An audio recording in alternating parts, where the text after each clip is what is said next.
अब दो बातें तो जीवाधिकार में निपटाया है। कौन सी दो? ये मैं हूँ और ये मेरे ही हैं।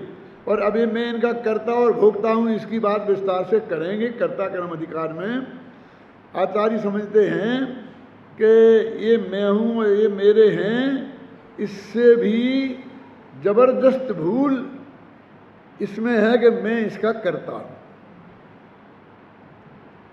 ये स्वीकार कर लेता आदमी कि ये मैं नहीं हूँ, ये स्वीकार कर लेता है कि ये मेरे नहीं है, लेकिन मैं इसका कर्ता भोक्ता नहीं हूँ, ये मानने को तैयार नहीं होता है।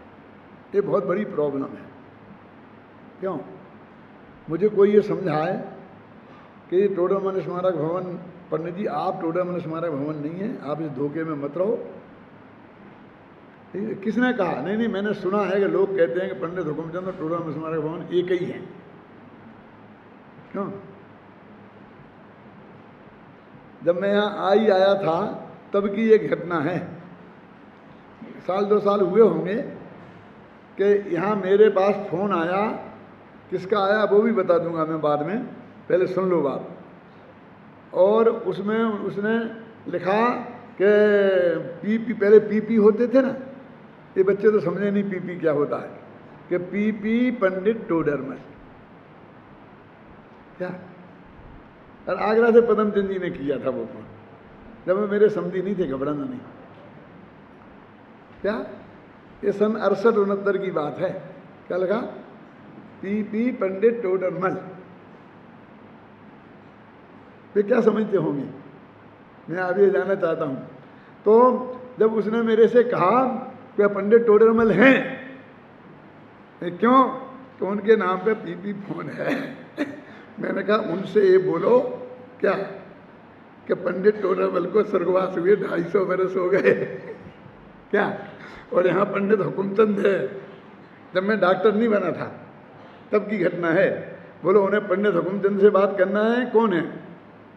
तो उन्होंने कहा भैया यहाँ टोडरमल जी का तो 250 वर्ष स्वर्गवास हो गया। पीपी वाले ने कहा और ये पंडित हुकुमचंद ने उनसे बात की। आगे उन्हीं से और फिर मेरे से उनसे बात हुई। तो मैंने कहा भैया क्या होगा? कि बस मैं तो टोडरमल स्मारक वही रहा है दिमाग में। तो इस धोखे में आप मत रहो, ये दो बिल्कुल अलग अलग चीजें हैं। क्यों? आप चले जाओगे साल 2 साल में और ये स्मारक बिल्कुल कायम रहेगा। आपकी जितने महीनों की उम्र नहीं है, कम से कम उतने वर्षों तक ये चलेगा। इसलिए धोखे में मत रहो, तो समझ में आ जाता है। और तुम इसके मालिक भी नहीं हो, इस धोखे में भी मत रहना। क्यों? ये भी समझ में आ जाता है। लेकिन जब आप ये कहो कि आप कुछ कर नहीं सकते, कुछ किया नहीं है आज तक आपने, फिर नहीं। हाँ आप कहते हो ठीक है, लेकिन क्यों? समझ गए ना? मैं कुछ कर नहीं सकता, मैंने कुछ किया नहीं है, ये सब जीरो है। ख्याल में आई ना? ये मैं सुनने के लिए तैयार नहीं हूँ। ये मेरी ही हालत नहीं है, सबकी हालत है। सब अपने अपने पे घटित कर लेना। मैंने अपने पे घटित करके इसलिए बताई कि जिसमें किसी को मुफ्त में बुरा नहीं लगे, वो समझना हो तो समझ ले, नहीं तो अपने अज्ञान को सुरक्षित करने के लिए तो अनंत उपाय हैं। आज तक भी अपन ने किया ही है और भविष्य में भी अपन कर ही सकते हैं। ख्याल में आई ना? कुंद आचार्य को यह सबसे बड़ी समस्या लगी कि कर्ता कर्म अधिकार, कर्ता भोक्ता को मिटाना बहुत कठिन है। इसलिए उन्होंने 7 तत्वों में तो कर्ता कर्म नाम का कोई तत्व नहीं है, मालूम? इन्हें प्रतिज्ञा तो 7 तत्वों को बताने की थी। कहाँ की थी? 13वीं गाथा में। भूयत्थेणाभिगदा जीवा जीवाय पुण्य पावंच आसव संबंध निज्जर बंधु मोक्षोय सम्मतम की थी ना? तो उसमें नाम नहीं लिया था कर्ता कर्म अधिकार का है? तो फिर जीव अधिकार, फिर अजीव अधिकार, फिर आश्रम अधिकार, पुण्य पाप का नाम भी नहीं लिया था। ये 2 अधिकार बीच में जबरदस्ती कूद गए। इसको मैं बोलता हूं कि काम रोको प्रस्ताव की तरह से आए हैं। काम रोको प्रस्ताव तो समझते होंगे आप, अभी चल रहा है ना लोकसभा में, झगड़ा ही चल रहा है इसी बात का। काम रोको प्रस्ताव का अर्थ ये होता है, माताओं बहनों के लिए बताता हूँ जो नहीं समझती, आज तो माताएं बहनें पुरुषों से ज़्यादा समझती हैं। क्यों? कि इतनी जरूरी बात है कि सब काम रोक दो, इस पर बात करो। क्या हो, कितना जरूरी काम चल रहा हो, बीच में चल रहा हो तो भी बंद कर दो। यदि कभी ऐसी सूचना होती है ना कि प्रयोजन के बीच में भी देनी पड़ती है, उसे बोलते काम रोको प्रस्ताव। तो मैं कहता हूं कि काम रोको प्रस्ताव की तरह से समय सार में बीच में कूद पड़ा है। और उन्होंने इस सबसे बड़ा अधिकार है, इसमें 75 गाथाएं हैं जो किसी अधिकार में नहीं है, इतनी गिन लेना। और इसके बाद में भी उनका मन नहीं भरा तो सर्वसिद्ध ज्ञान अधिकार में इस कर्ता कर्म के अलावा कोई दूसरी बात ही नहीं है। क्या फिर वहां भी इसी की घटाई उन्होंने घटाई की पूरी तरीके से। जो है ना, जो गाथाएं जिसमें से क्रमबद्ध पर्याय निकाली गुरुदेव ने, कौन सी गाथाएं? 308 से 311 तक की। उसका हेडिंग क्या है मालूम है आपको? यह भगवान आत्मा अकर्ता है, यह सिद्ध करते हैं। और उसकी अंतिम पंक्ति क्या है? ये अकर्ता है, ये सिद्ध हो गया। पढ़ो पढ़ो, बोलो क्या है? अतो अकर्तृत्वम दृष्टांत पुरुषरम आख्यात है क्या नहीं? अब इसका अकर्तापन दृष्टांत देकर समझाते हैं। तो ये संस्कृत में अंतिम पंक्ति पढ़ो कि अतो अकर्ता अवतिष्ठते जीवो, अच्छे जीव अकर्ता सिद्ध हुआ, है ना? इसका मतलब सारा क्रमबद्ध पर्याय भी अकर्ता सिद्ध करने के लिए है। तो ये कितना महत्वपूर्ण सब्जेक्ट है जिसकी चर्चा अपन यहाँ करने जा रहे हैं। अब अपन कहाँ तक आ गए हैं? मैं जो कल या परसों जब भी व्याख्यान शुरू होगा ना अगला, उससे मैं 94वीं गाथा से ही शुरू करूँगा, इसलिए उसके पहले मैं अभी यहाँ निपटा देता हूँ। तो 92 और 93वीं गाथा का पद्यानुवाद पढ़ो।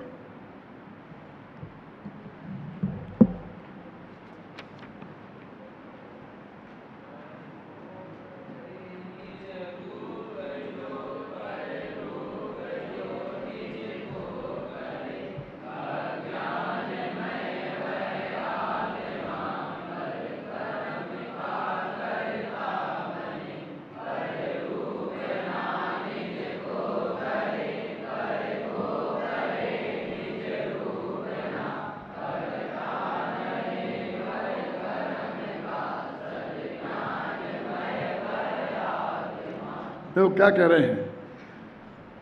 इन दोनों को जोड़ा है। पर को करे निज रूप और पर रूप जो निज को करे, यानी मैं पर रूप हूँ, वो पर निज रूप है, ऐसी एकत्व बुद्धि। फिर इसमें स्वामित्व और फिर करे कर्तृत्व बुद्धि और भोक्ता, ये चारों बातें करें वे आत्मा अज्ञानी है। ठीक है ना? पर को करे निज रूप जो पर रूप को जो निज को करे, अज्ञान में वह आत्मा पर कर्म का कर्ता बने। वो अज्ञानी आत्मा को पर कर्मों का कर्ता कहा गया है। और पर रूप ना निज को करे, बिल्कुल उल्टा। पर को करे निज रूप ना, अकर्ता कहें पर कर्म का सद्ज्ञान में वह आत्मा। ये अंतिम बिंदु है जो अपन ने देवलाली के अंतिम व्याख्यान में इसकी व्याख्या की थी। इसके आगे अपन को आगे बढ़ना है। अब जो पर रूप निज को करे, जो मैंने आपको कहा ना, अब करे माने जाने, कर तो सकता ही नहीं है। आज का व्याख्या नहीं से शुरू हुआ था ना, करे तो करे भाषा करे है, लेकिन उसका अर्थ है जाने माने और तद्रूप, जानकर मानकर तद्रूप परिणमन करे। ये भाषा पर ध्यान रखना। फिर कहता हूँ, जाने माने और जानकर मानकर तद्रूप परिणमन करे। क्या मतलब? ये जानकर मानकर नहीं लगाओगे, तो इतना कह दोगे तद्रूप परिणमन करे तो बात गलत हो जाएगी, क्योंकि ज्ञानियों का भी राग रूप परिणमन होता है, तो वे अज्ञानी नहीं हो जाते। अकेले राग रूप प्रणमन से अज्ञानी नहीं होते। यदि होते होते तो 10वें गुणस्थान तक अज्ञानी मानना पड़ेगा। क्यों? तो आप कहोगे 10वें तो क्या, हम तो 12वें तक मानने को तैयार हैं। क्यों? शास्त्र में लिखा भी है कि 12वें गुणस्थान तक। भैया वो औदिक अज्ञान है, ये क्षयोपशम का ज्ञान है। क्षयोपशम का ज्ञान चौथे गुणस्थान में भी नहीं होता, और औदिक अज्ञान 12वें गुणस्थान तक होता है। क्षयोपशम का ज्ञान में मिथ्यात्व का उदय निमित्त होता है, और औदिक अज्ञान में ज्ञानावरणी क्रम का उदय निमित्त होता है। ज्ञानावरणी क्रम के उदय के निमित्त से जो अज्ञान होता है वो संसार का कारण नहीं है। ख्याल में आई ना? जो हम 10वें तक कह रहे, 12वें तक क्यों नहीं कह रहे? वो 10वें तक राग रहता है इसलिए कह रहे हैं। वो कहते चौथे गुणस्थान के पहले, माने पहले गुणस्थान में मुख्य रूप से उसमें कर्तृत्व बुद्धिपूर्वक जो राग होता है उसका नाम वास्तव में अज्ञान है। अज्ञान में अभी आएगा, अगली गाथाओं में आएगा। देखो पढ़ो, पढ़ लो, अभी अगली गाथा पढ़ लो थोड़ा। हाँ क्या, कौन सी? 95वीं कह पढ़ा है?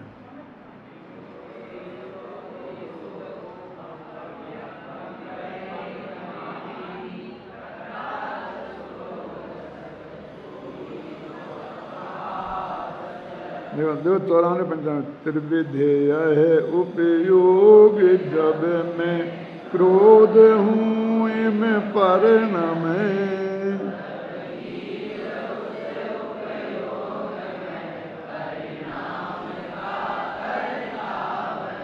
त्रिविधेय है उपयोग जब मैं,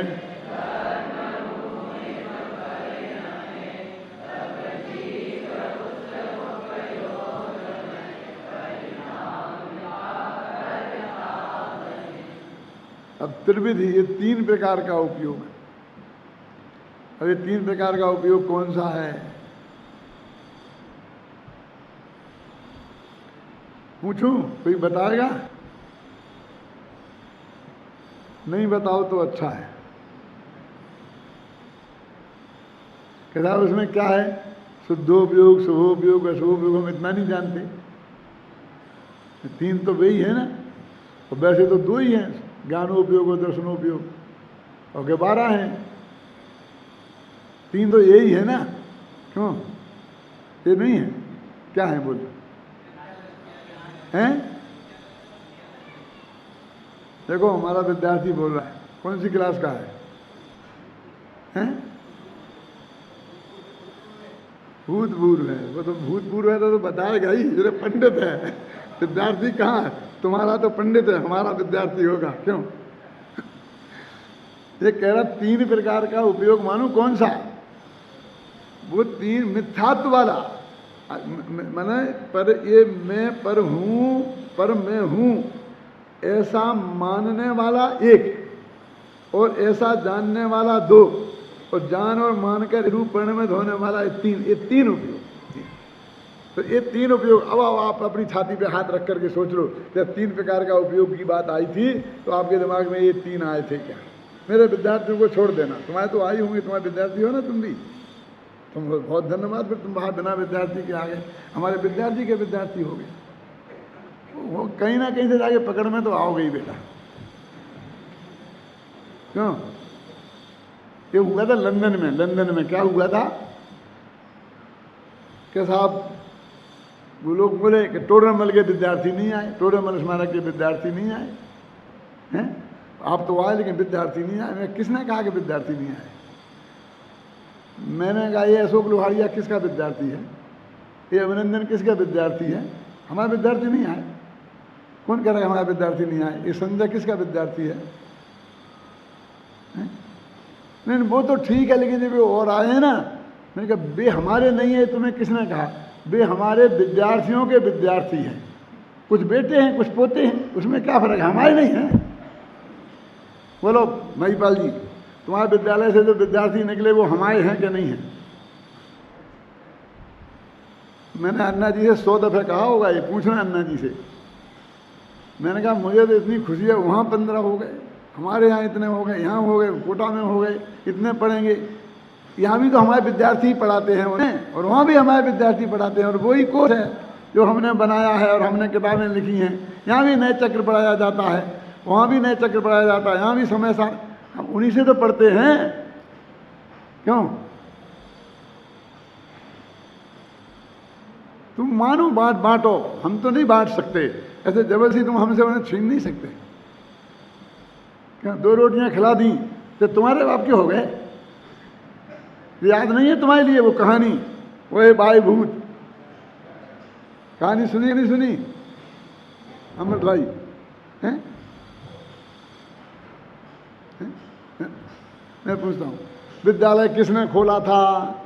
लालू भाई ने खोला था कि बाबू भाई ने खोला था? उन्हीं ने खोला था। मैं कब कहता हूँ उनने नहीं खोला था?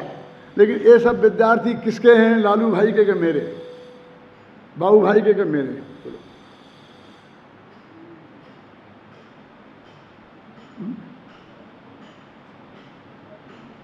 अरे भाई हमारा मोह तो अनंत है क्या?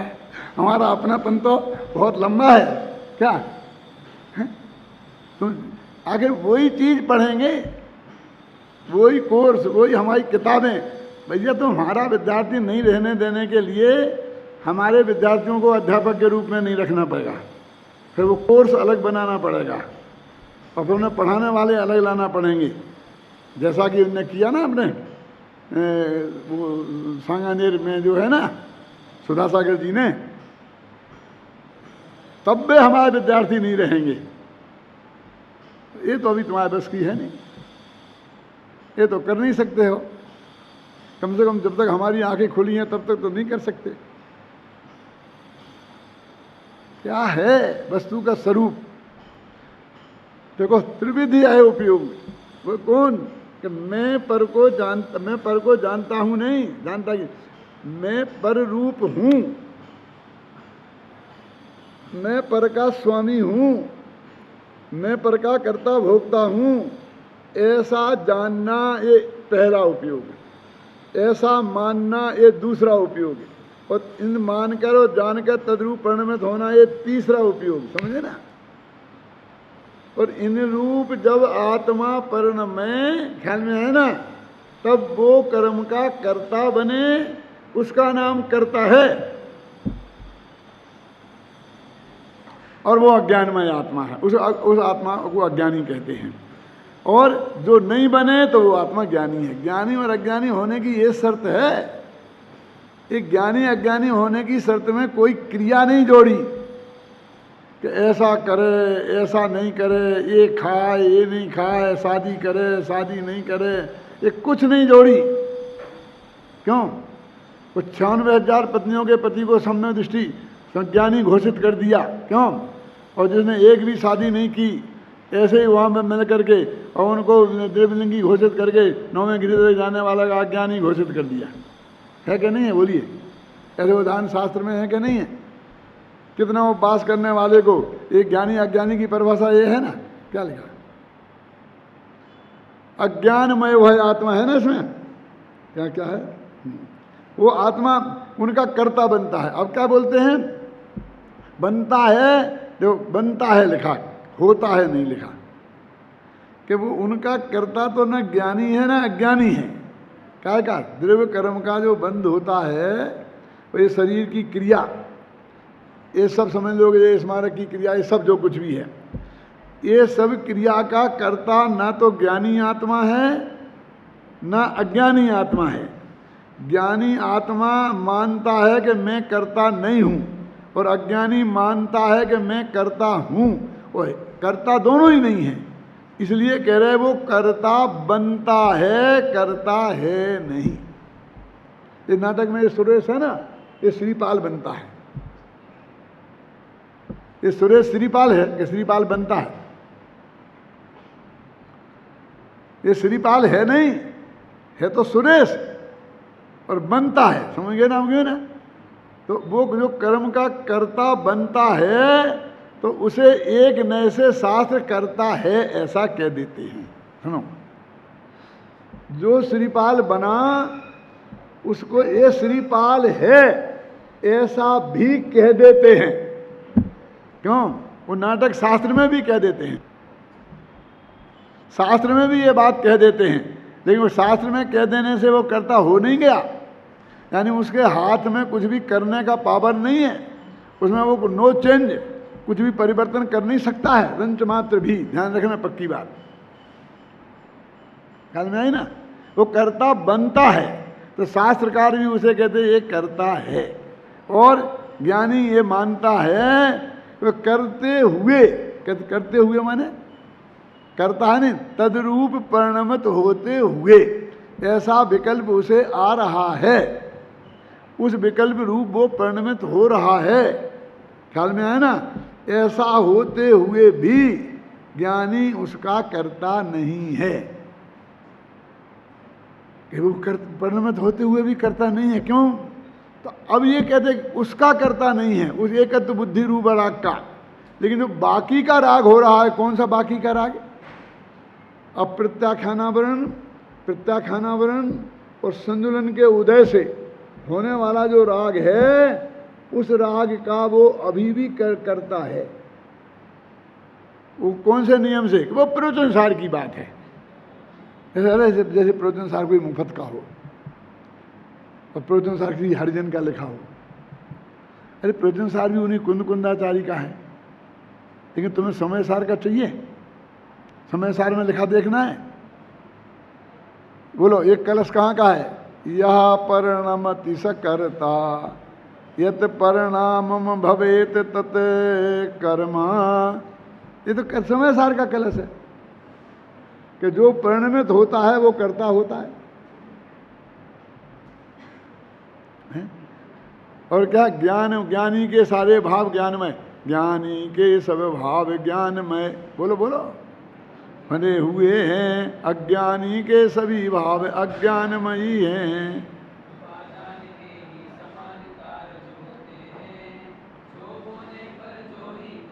ना होते हैं, जो भोगे तो जो ही पैदा होंगे।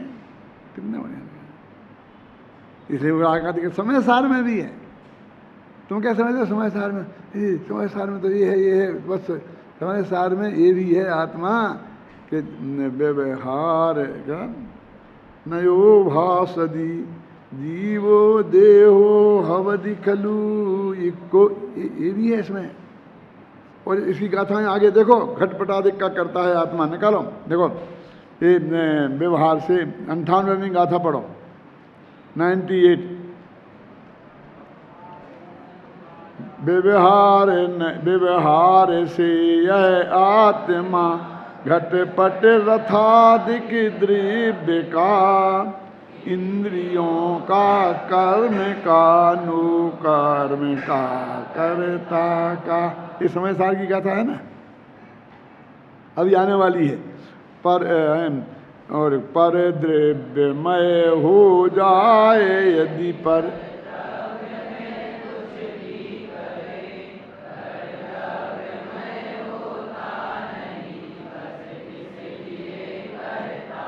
अगली गाथा वे लिखा कि उसको उसरूप होना पड़े, वो उसरूप होता नहीं इसलिए करता नहीं है ना। तो मैं ऐसा नहीं है भाई साहब, पूरा हम ढंग से पढ़ें। व्यवहार नए के पक्ष को क्या समय सार में प्रस्तुत नहीं किया है? एक गाथा ही ऐसी है, व्यवहार नए के पक्ष को प्रस्तुत किया जिनदेव ने, है ना। कौन सी गाथा है? इसमें लिखा ना, व्यवहार नए के पक्ष को प्रस्तुत किया जिनदेव ने। ये जिनेन्द्र भगवान ने व्यवहार नए के पक्ष को प्रस्तुत किया है। ये देखो ना दादा, वो जो पांडे राजमल जी, घबराना नहीं है, वो कहते हैं हम इसको व्यवहार ही नहीं मानेंगे। जिसको पांडे राजमल जी कहते हैं व्यवहार नहीं मानेंगे, व्यवहाराभास है पंचाध्यायी में अपन, उसको समय सार में लिखा है कि प्रस्तुत किया जिनदेव ने। व्यवहार नए के पक्ष है प्रस्तुत किया जिनदेव ने, कि जिनदेव ने इसे व्यवहार नए का पक्ष कहा है। तुम्हारे नहीं मानने से क्या होता है? इसलिए मैंने उसमें ये किया है स्पष्ट कि दो धाराएं हैं नयों की व्यवहार नए के मामले में, एक आचार्य कुंद की और एक पांडे राजमल जी। अलग दो धाराएं हैं। एक बड़ा भ्रम कैसे पैदा हुआ कि पूज्य गुरुदेव श्री ने जब 18वीं या 19 बार प्रवचन किए समय सार पर, तब वे पंचाध्यायी का भी स्वाध्याय कर रहे थे। तो उस वक्त जब वो 11वीं गाथा आई, समझे ना, तो उन्होंने जो व्यवहार के भेद गिनाए वो पंचाध्यायी के अनुसार गिना दिए। यद्यपि उसको बार बार कहते भी हैं उसमें कि ये पंचाध्यायी में ऐसा कहा है, लेकिन वो समय सार के अनुसार नहीं है, क्योंकि आगे जो समय सार की गाथाएं हैं वो उन भेदों का अनुसरण नहीं करती हैं जैसे पंचाध्यायी में है।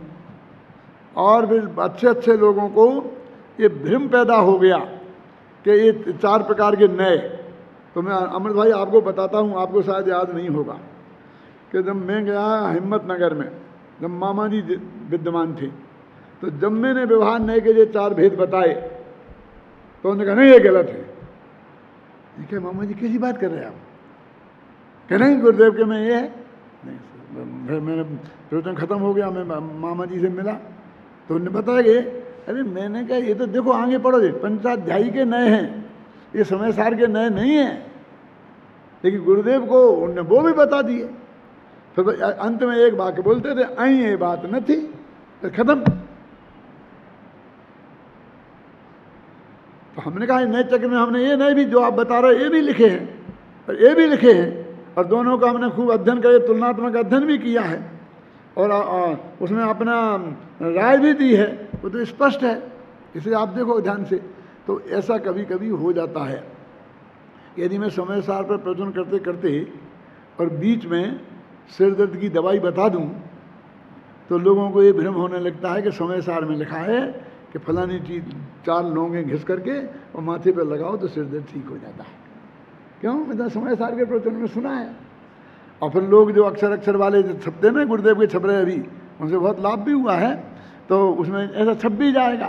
तो कहें देखो समय सार के प्रवचन में लिखा है, छपा है, बोला है, और समय सार में लिखा है कि 4 लौंगे लगाने से सिर दर्द ठीक हो जाता है। हो जाए किसी का तो बहुत बढ़िया है, नहीं तो हमें विवेक से इसका विवेक रखना चाहिए। विद्यार्थियों से मैं कहता हूँ कि ये बात गाथा में है तो कुंद कुंद की है, आत्मख्याति में है तो वो अमरचंद की है, तात्पर्य वृत्ति में है तो वो जयसेन की है। जयसेन था मेरा मतलब कहने का कि यदि आपके दिमाग में कुछ कीड़ा रहेंगे तो उसे मूल में देखने की कोशिश करना, और फिर देखना कि गाथा में है कि इसका मतलब अमरचंद की अप्रमाण है, ऐसा नहीं कह रहा हूँ किसी की भी, लेकिन हर एक का वजन तो अलग अलग है ना, और उस वजन के हिसाब से वो बात लगाना। ऐसा नहीं कि सभी समय सार के नाम पर हम इस बात को खपा दें, इसका विवेक हमें अवश्य रखना चाहिए। अब आज की बातें ही समाप्त करते हैं।